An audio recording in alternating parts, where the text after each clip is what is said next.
Greetings. I wanted to spend a few minutes talking about the prevention of genocide, or maybe we should say prevention and intervention.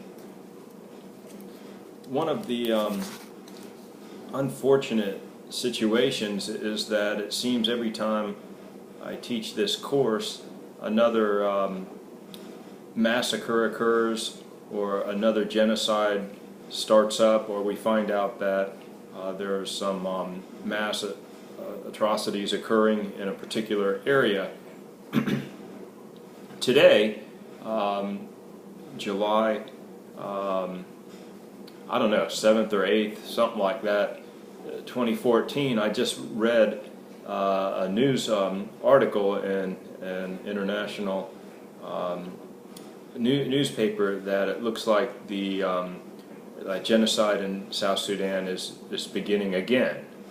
So that's very frustrating to hear, and it looks like our politicians are scratching their heads trying to figure out what to do to prevent more massacres that have been occurring for many, many years in the Sudan and neighboring regions.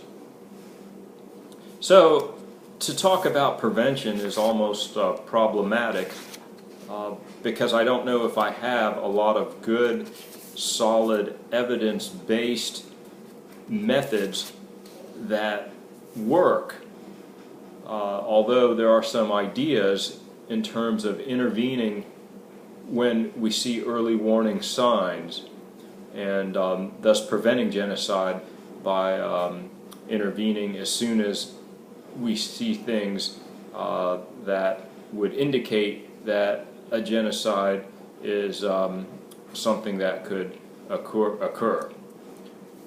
Stanton probably has one of the more popular stages of genocide models out.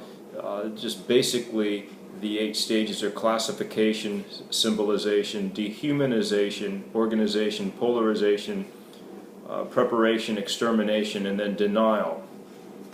So obviously you can see that the best time to intervene is in stage 1, the classification, when you start getting that us versus them phenomena occurring in a society. Stanton believes, in writing in his article, Could the Rwandan Genocide Have Been Prevented, from the Journal of Genocide Research, 2004, Volume 6, that the genocide in Rwanda could have been prevented, and that many of the early warning signs were ignored. And clearly looking at the General Dallier's analysis and speeches and books and articles, he knew what was going on, and he told the leaders that the genocide was going to occur, basically, and he needed to take action, and he needed assistance as soon as possible, and they ignored him.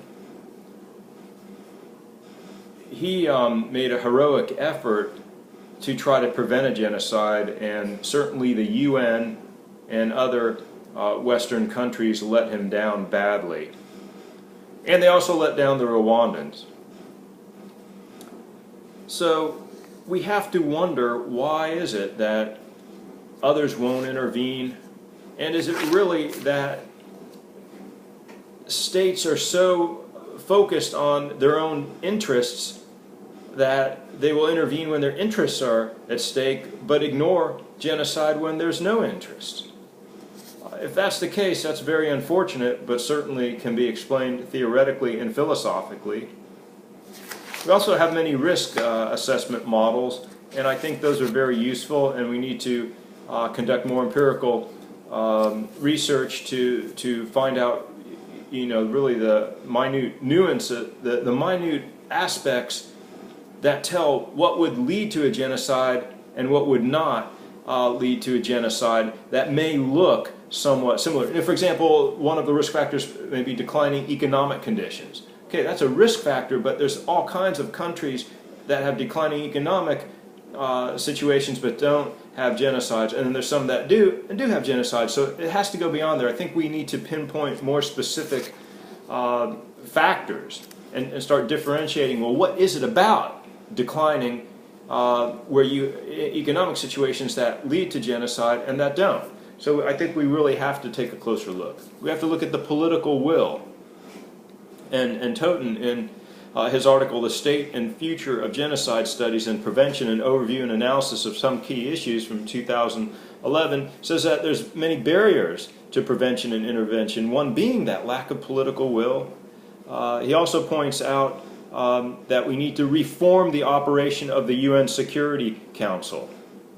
That I think in many ways we have politics so much embedded in the UN and the decision-making process that you have these representatives of these countries having these debates on whether we should go in or do something to try to prevent a genocide. And genocide scholars themselves, according to Toten, need to really address conflict resolution, diplomacy, and peacemaking in much greater detail and to a greater extent. And we also need to monitor hotspots. And Toten asked a question that I'll ask you, and I won't provide an answer, or my own answer. You know, certainly it's subjective here, is should genocide scholars, and I would say criminal justice scholars and students, engage in activism? Cushman, in an article from the Journal of Genocide Research, Is Genocide Preventable? Some Theoretical Considerations, back in 2003, points out that the United Nations failed to prevent genocide over and over again, and that we need to take a close look at the theories we use. And Cushman begins to focus on structural versus social action or human agency theories, and how some seem to be favored over others. And I think really my goal has always been to combine the structural features of genocides and the agency or human decision-making, human processes that occur, that are connected. So it's kind of merging a macro-micro perspective, if you will. Cushman also points out that there's a lot of problems in preventing genocide, and certainly we can go through that list. And you know, I think one of the important things that Cushman states is that scholars and experts have not produced ways to prevent genocide. So we still have a lot of work to do to figure out how to stop or prevent genocide. Sudan is an excellent example of failure after failure after failure in that regard.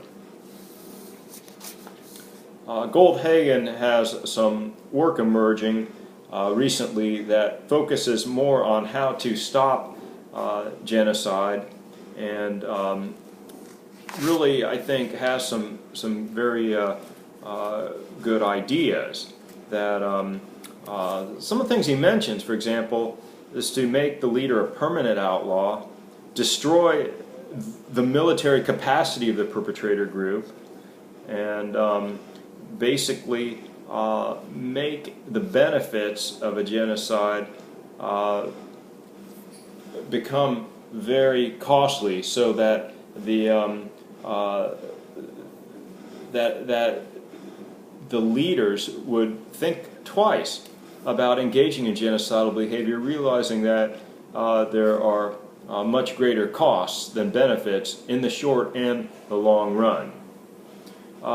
He also says the UN Convention on Genocide is almost useless, and even goes so far as to say that the UN may be actually enabling in some cases, which I'm not going to get into that debate. I believe the UN could be a very useful organization and tool to prevent genocide, but I would agree that the UN has failed miserably time and time again.